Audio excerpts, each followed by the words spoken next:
just slapped me. Was anybody there? Are you sure? Yeah, I'm sure. I felt it. My face is a bit red. Well, Christina's a really good employee. I can't believe that because she slapped me. I'm sorry, I don't see anything. There was no witnesses. I don't think so. Hello everyone and welcome to another day on Legal and Justice. Today I'll be your expert and our topic will be on sexual assault legislation and public perception on the matter in Canada. Am I systematically blaming the Canadian system? Not exactly, but anyways, before we get into the core of our subject, it's very important to define certain concepts because apparently in 2022, around 55% of the Canadian population did not know the definition of consent.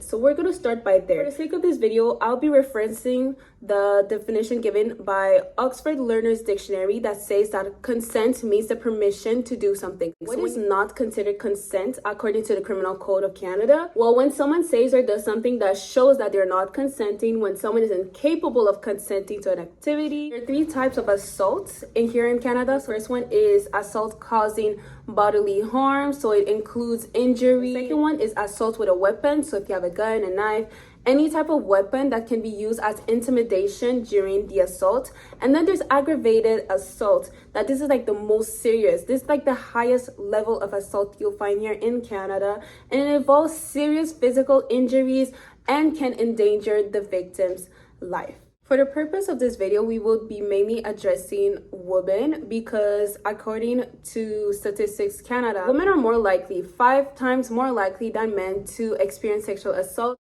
Are the Canadian legislative laws responsible for the underreporting of sexual crimes? A simple answer would be that the Canadian legislative system is not directly responsible for the underreporting of sexual assaults. In 1982, a new bill came into place, the Bill 127, and this bill was meant to modernize definition to degenderify some of the terms that were used into place in court and to offer better equality and support system to the victims. So following that amendment, the rape shield came into place, and what it meant is that judges were not allowed to use past sexual experience of the victims in order to give judgment or like be biased or influenced by those past experiences, and some of the documents or the information regarding the victims were allowed to stay private. All of these measures are put into place to ensure better equality and impartiality inside the courtroom and to protect the victims.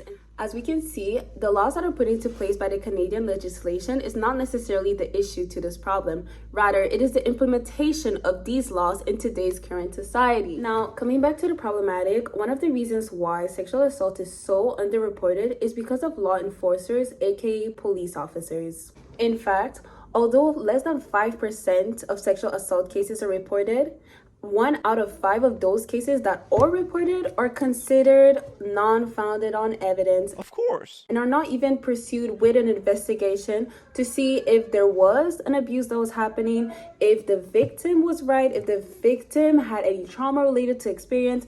Nothing is being done because those cases are considered unfounded. In 2020, there was a research that was published by the National Library of Medicine that took into consideration 37 women who experienced sexual assault, and they were ranging from the ages of 22 all to 57. One of the participants who confronted a police officer about it asked about cameras that could be used as evidence against her abuser. However, he responded accordingly.